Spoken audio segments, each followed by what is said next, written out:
Dios les bendiga. Espero que todos se encuentren bien y les invito a orar. Padre, gracias te doy, Señor, por este momento, mi Dios. Gracias porque nos permites la vida, Señor. Gracias por este tiempo, Señor. Estamos sedientos de ti, Señor. Necesitamos de ti, Señor. Guíanos, Espíritu Santo de Dios.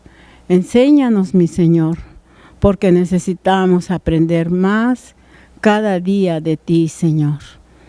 Toma el control de este tiempo, Señor, en el nombre de nuestro Señor Jesucristo. Amén. Bueno, pues yo creo que todos los días tenemos un motivo o varios motivos para darle gracias a Dios. Y es bueno que como familia, si es posible, nos reunamos siquiera para darle gracias al Señor y leer unos versículos de la Biblia, porque pues Él cuida de nosotros. Él siempre está al pendiente de nosotros. Y aunque las personas se quejan de que todo está en precios muy altos, que el jitomate, que las verduras, todo está alto, de precio alto. Y aún dicen que los artículos que usamos, por ejemplo, la lavadora, el refrigerador, la licuadora, que se descomponen fácilmente, que solamente duran un tiempo y otra vez tenemos que invertir en volver a comprar tal artículo. Y estaba viendo un video que habla de todo eso. Se llama la obsolescencia programada. Obsolescencia programada, que proviene pues de obsoleto.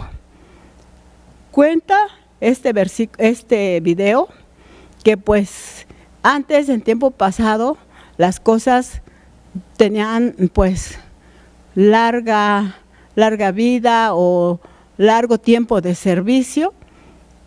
Por ejemplo, las bombillas, unas bombillas eléctricas, pues fueron diseñadas para la eternidad.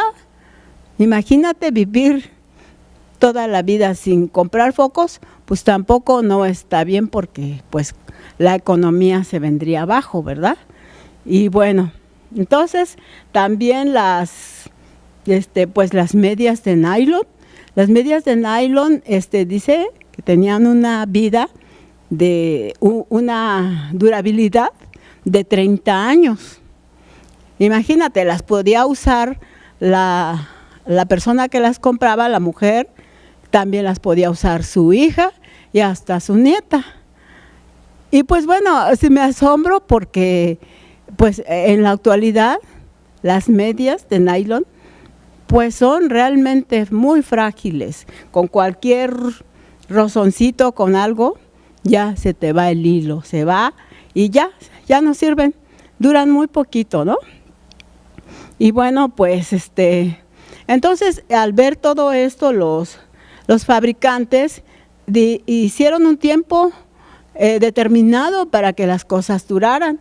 Y bueno, yo quiero decirte que las impresoras que usamos hoy también tienen pues hasta el 20,000 de impresión. Ya desde ahí ya no imprimen más, aunque no son muy caras, son económicas, pero aquí lo caro es la tinta. Ese es el negocio, la tinta, ¿no? Entonces, bueno, ¿a qué voy con esto? Así como los productos tienen un tiempo de vida, todos fuimos nosotros creados por Dios. Y la Biblia dice que el Señor conoce el número de nuestros días. Y claro, Él nos creó, Él nos formó y Él determinó el número de nuestros días. Pero nosotros escogemos cómo vivir. tú y yo escogemos cómo vivir. Yo quiero preguntarte, ¿cómo has escogido vivir tu vida? Te invito al último libro de la Biblia, al último capítulo, en el versículo 17. Vamos a leerlo, dice así: y el espíritu y la esposa dicen, ven. Y el que oye diga, ven. Y el que tiene sed, venga. Y el que quiera, tome del agua de la vida gratuitamente. Entonces, pues, aquí vemos que el verbo venir resalta, ¿verdad? Porque aparece 3 veces en este versículo. Y bueno, dice que el espíritu y la esposa dicen, ven. Y el que oye, diga, ven. Y el que quiera, y el que tiene sed, venga. Y el que quiera, tome del agua de la vida gratuitamente, ¿verdad? Bueno, el espíritu y la esposa claman en unísono. Están en un mismo sentir. ¿De qué espíritu está hablando? El espíritu está hablando del Espíritu Santo, el Espíritu que nos dejó nuestro Señor Jesucristo, el Espíritu el cual nos guiará a toda la verdad, a toda la justicia. Es el Espíritu Santo el que toca nuestros corazones y nos atrae a Cristo. Él nos guiará a toda la verdad, a toda la justicia. Y bueno, es el Espíritu Santo el que transforma nuestras vidas, el que nos redarguye de pecado, de justicia y del juicio venidero. Es el que le da vida a la iglesia. ¿Y quién es la iglesia? Pues la iglesia somos tú, yo y el conjunto de personas que hemos puesto nuestra fe, nuestra confianza, que hemos creído en nuestro Señor Jesucristo. Entonces, aquí vemos que lo dice 3 veces, ¿verdad? El primero, ven, es al Espíritu y a la iglesia. El segundo, ven, es al que oye. ¿Quién es el que oye? El creyente.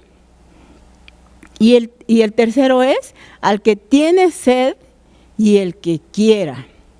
¿Sí? Ahí no dice ven, pero dice venga, que es el mismo verbo. Quiero decirte que en este capítulo 22, menciona 6 veces el verbo ven, venir. Estas 3 y otras en el versículo 7, en el versículo 12 y en el versículo 20. Y entonces aquí vemos todo eso, ¿no? Que el primero es al Espíritu y a la iglesia. Entonces, también al que oye y a la persona que venga se relaciona con el inconverso. Como una alma sedienta, el inconverso debe buscar el agua de vida antes de que sea demasiado tarde. Y hay una ventana de tiempo abierta. Es tiempo de salvación. Hay un momento en que uno puede acudir a Dios. Por ejemplo, en Isaías 55:6 dice, Isaías 55:6, buscad a Jehová mientras pueda ser hallado. Llamadlo en tanto que está cercano. Deje el impío su camino y el hombre inicuo sus pensamientos, y vuélvase al Señor, el cual tendrá de él misericordia, y al Dios nuestro, el cual es amplio en perdonar. Entonces quiere decir que lo que dice este versículo es que lo busquemos mientras puede ser hallado, porque habrá un momento en el que esa ventana se va a cerrar, y pues será demasiado tarde. Por eso, mientras la ventana esté abierta, todavía está abierta, acércate a Jesús, búscalo. Quiero llevarte al versículo 11 de este mismo capítulo. el que es injusto sea injusto todavía, y el que es inmundo sea inmundo todavía, y el que es justo practique la justicia todavía, y el que es santo santifíquese todavía.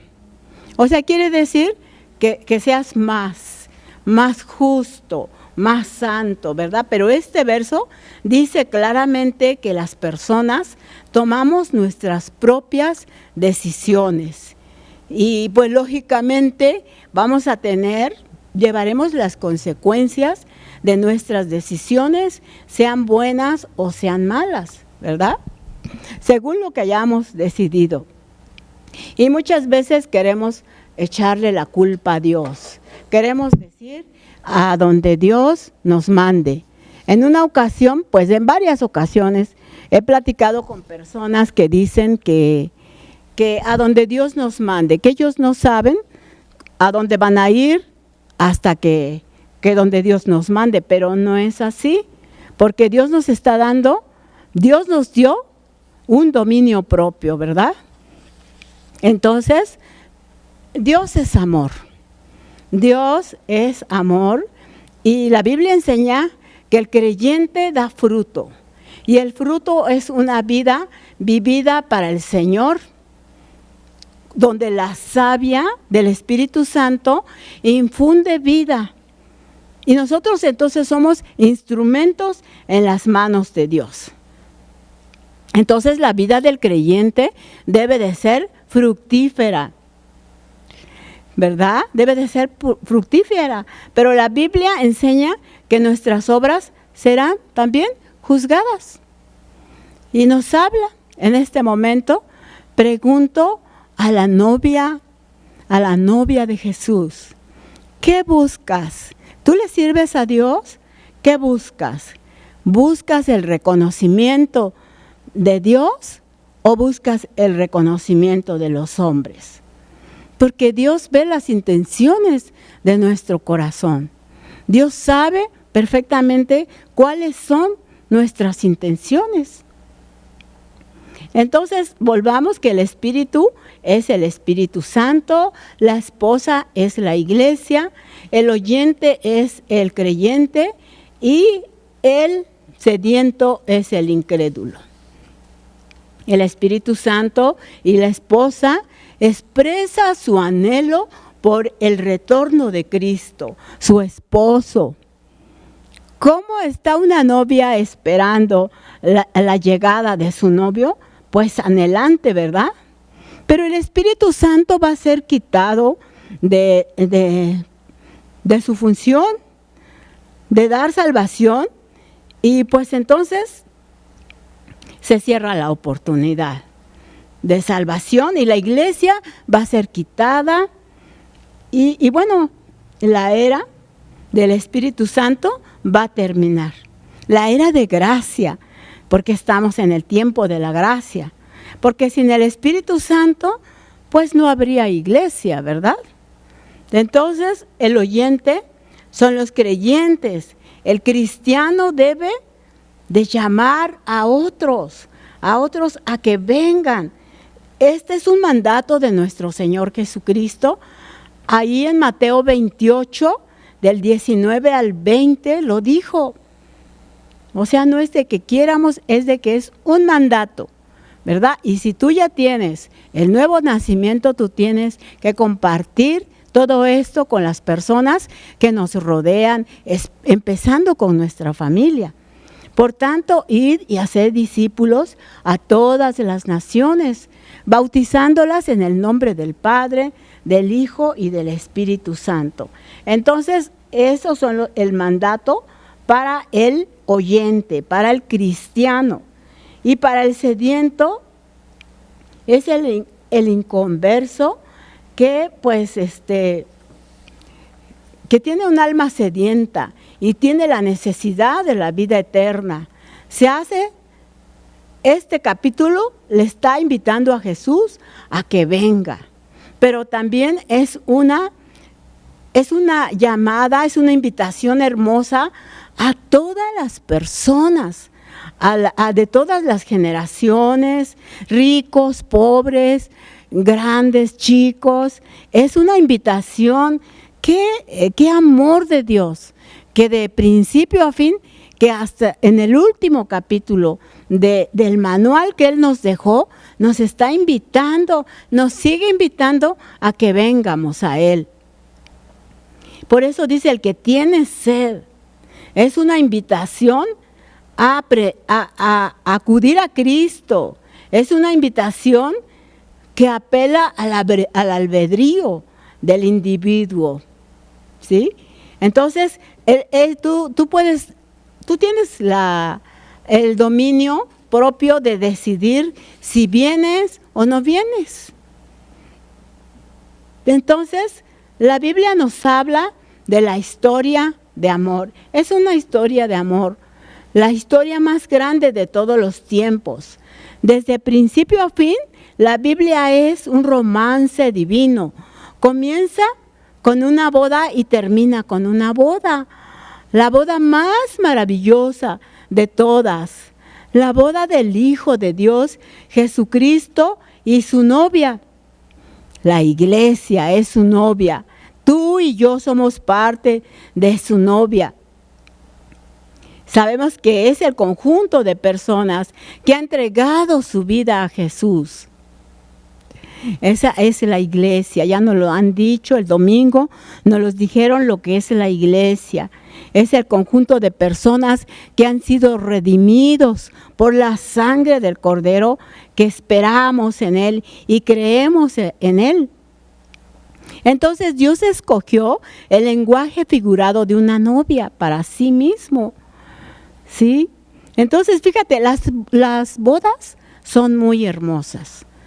Me gustan mucho las bodas, principalmente las bodas cristianas, desde luego, porque sabemos que ahí la iglesia va a ir creciendo, porque esos hijos que nazcan de esa boda, de ese matrimonio, van a ser enseñados en el temor, en los principios de Dios. Y bueno, las bodas de hoy pues son muy diferentes a las bodas hebreas, a las bodas judías. Cuando Jesús estuvo en esta tierra, en el siglo I, en el tiempo de Jesús, cuando un chico quería casarse, cuando un chico se enamoraba, él y su padre, o el representante de su padre, iban a la casa de la novia. Iban a la casa de esta chica. Ellos sabían que tenían que pagar un rescate por esta novia. Y una vez en casa de ella, el papá de ella y el papá de él, llegaban a un acuerdo sobre el precio de esta dote. Y quiero decirte que el precio de esta dote era un precio muy alto.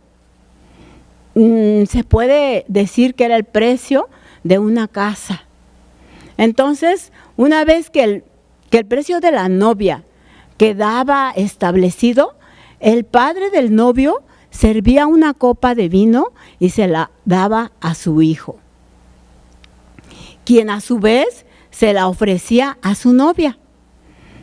Este era el momento más importante, este era el momento crucial, porque el chico seguramente estaba rogándole a Dios que ella aceptara la copa, porque él ya estaba enamorado de ella. Entonces ella podía rechazarlo o podía aceptarlo, porque no era obligatorio aceptarlo, a pesar de haber llegado a un acuerdo con lo referente a la dote. Y pensaría el novio, ¿me amará como yo la amo a ella? ¿Me dedicará su vida? Entonces, cuando él ofrecía la copa a la novia, realmente le estaba diciendo, con esta copa prometo dar mi vida por ti. ¿Te imaginas? ¡Qué grande compromiso! ¡Qué responsabilidad tan grande!, ¿verdad? Y cuando ella lo aceptaba, le estaba demostrando que estaba dispuesta a entregarse a él, a entregarle el resto de su vida. Entonces el precio que se pagaba por la dote reflejaba el valor de la novia, pero también reflejaba la riqueza del novio. Sí, se necesitaba que él tenía que haber trabajado mucho o juntado mucho tiempo ese dinero. Entonces, pues, quiere decir, aplicándolo a nuestra vida, pues el valor que tienes tú como novia de Jesucristo. Jesús selló su compromiso con su novia con su propia sangre en la cruz. Él pagó con su vida.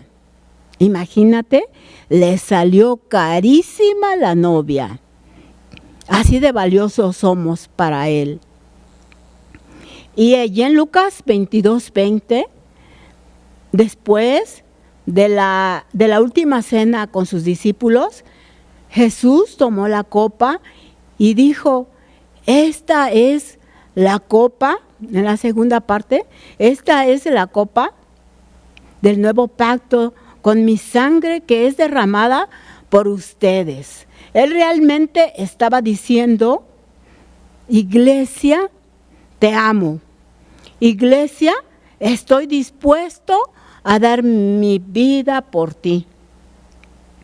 Entonces, ¿cuántas veces te han hecho menos? ¿Cuántas veces a lo mejor a ti te dejó tu esposo? A lo mejor te dejó con tus hijos y te sientes devaluada, te sientes que no vales nada. O a ti, varón, a lo mejor también te pasó lo mismo. A lo mejor tu mujer se fue y te dejó. O tú, jovencito, niño, si tus padres te abandonaron, tal vez te sientes menospreciado. Pero analiza esto y dice lo que tú vales para nuestro Señor Jesucristo. Es el valor de su sangre. ¿Qué valor tan grande tenemos para Dios como iglesia de Jesucristo? Pero ¿por qué tenías que ser comprado con su sangre? Porque la paga del pecado es la muerte. Así de grave es el pecado para Dios. Entonces requiere derramamiento de sangre. Imagínate la sangre saliendo de las venas de Jesús. Imagínate derramar hasta la última gota de su sangre. En días pasados a una de mis nietecitas le salió sangre de la nariz y nos espantamos mucho porque le salió bastante, pero imagínate la sangre, las venas de nuestro Señor Jesucristo, cómo derramaron la sangre. Imagínate la corona de espinas al clavarla en su cabeza, simplemente con un piquetito que te des, con una aguja, te arde horrible, ¿verdad? Te puedes imaginar a la multitud alrededor de él, burlándose y maldiciéndolo. No sé si sabrás casos en que hay personas que hacen daño, que hacen mucho daño y todavía pasan burlándose de la persona a la que le hicieron daño. Y todo eso lo tuvo que aguantar nuestro Señor Jesucristo. Y eso es el precio del pecado.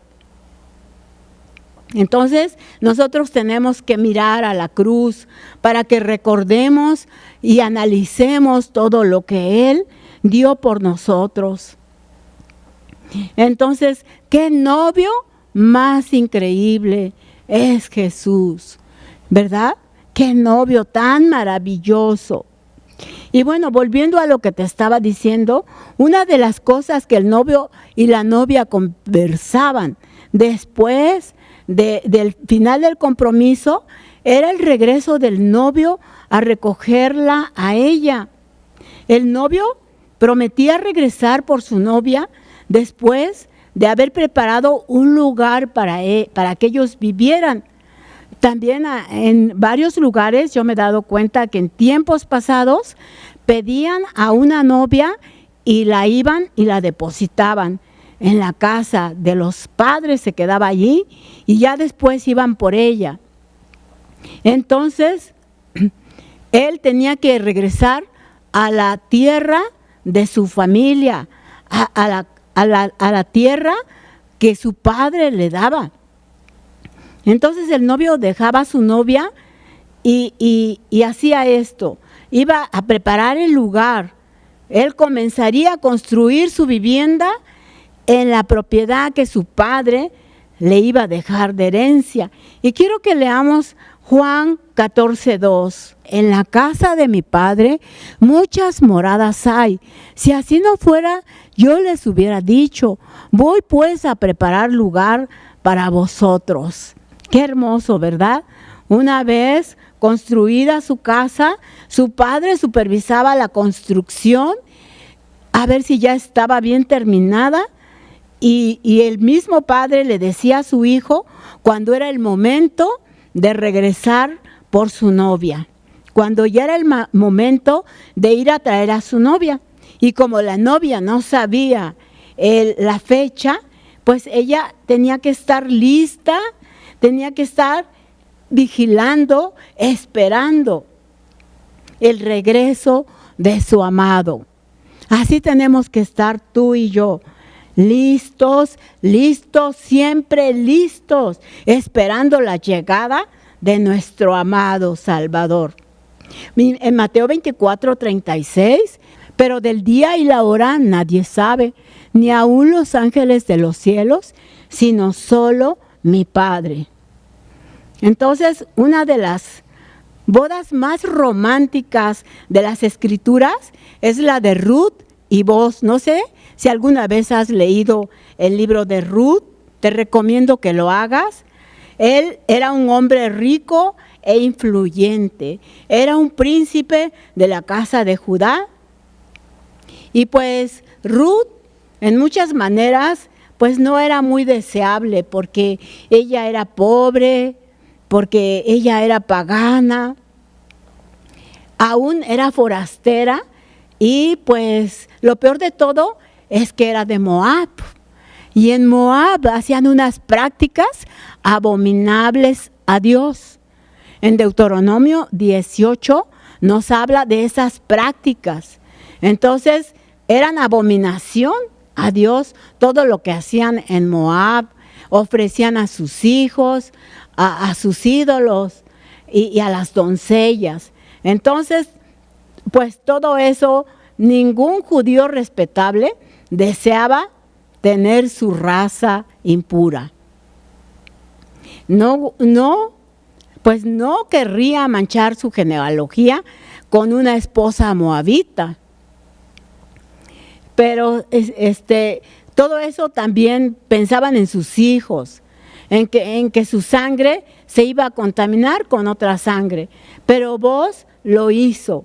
Él miró a Ruth, la amó, deseó su hermosura y ella tenía también una belleza interior.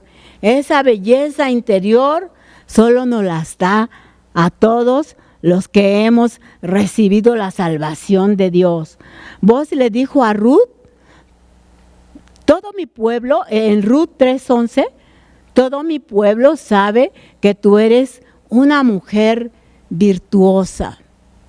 En la segunda parte dice, pues toda la gente de mi pueblo sabe que eres una mujer virtuosa.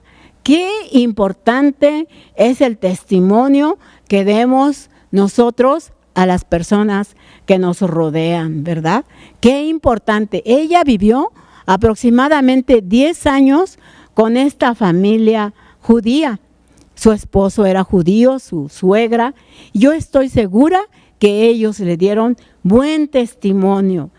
Y casi estoy segura de que ella se entregó a Dios, porque en Ruth 1 respondió Ruth, no me ruegues que te deje y que me aparte de ti. le está diciendo a su suegra, porque a donde quiera que tú fueres, iré yo, y donde quiera que vivieres, viviré. Tu pueblo será mi pueblo, y tu Dios será mi Dios. Entonces, ella, pues el testimonio de ellos fue muy importante para ella. Entonces, Ruth es un tipo de la iglesia. ¿Cómo no vamos a amar a Jesús con todo esto que acabamos de escuchar, que acabamos de ver, todo lo que Él hizo? Todo lo que Él hizo, ¿verdad? Ahí, entonces, en Juan 14, 21, ¿sí? Juan 14, 21, dice, si me amas, guarda mis mandamientos. Juan 14, el que tiene mis mandamientos y los guarda, ese es el que me ama. Y el que me ama será amado por mi Padre, y yo le amaré y me manifestaré a él. Entonces, como la novia de tiempos antiguos, nosotros también podemos aceptar o rechazar a nuestro novio, a Jesucristo. Podemos escoger nuestro futuro, nuestro propio destino, ¿verdad? Eterno. Podemos escoger vida eterna o muerte eterna. Podemos escoger el cielo o el infierno. ¿Tú escogerías a Jesús? ¿Caminarías como una novia pura y radiante hacia el altar? Dios nos dio dominio propio. Y en muchas áreas somos débiles, pero en Cristo somos fuertes. Entonces, Dios nos da el poder. Tal vez tú pienses, es que es muy difícil ser cristiano, es que es muy difícil seguir los mandatos de Dios. Es difícil, pero con Dios es fácil, porque después te deleitas en vivir esa vida que Dios quiere que vivamos. Entonces, Dios te da dominio propio para que tú decídete y vas a ver lo que Él va a hacer. Dile, Señor, en esta área yo soy débil. Ayúdame, por favor, y el Señor lo va a hacer. Entonces, ven a Jesús. ¿Tienes sed? ¿Quieres tomar del agua de la vida gratuitamente? Hoy es el tiempo, hoy es el momento. Acuérdate que al principio hablamos de un tiempo que tienen los productos, las cosas que usamos, solamente tienen un tiempo, y también nosotros tenemos un tiempo, y ese es el tiempo, aún es el tiempo en que tú puedes venir y beber del agua de la vida. Dice, el que tiene sed, venga, y el que quiera, tome del agua de la vida gratuitamente. Te invito a orar en este momento. Gracias, Señor Dios Todopoderoso. Gracias por tu palabra, Señor.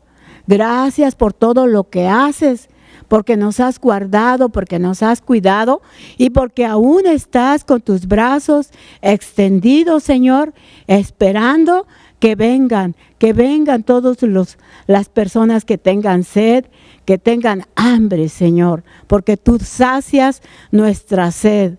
Gracias te doy, bendice a cada uno del que haya, Señor, querido aceptar esta invitación. Te lo pido en el nombre de Cristo Jesús, mi Señor. Amén.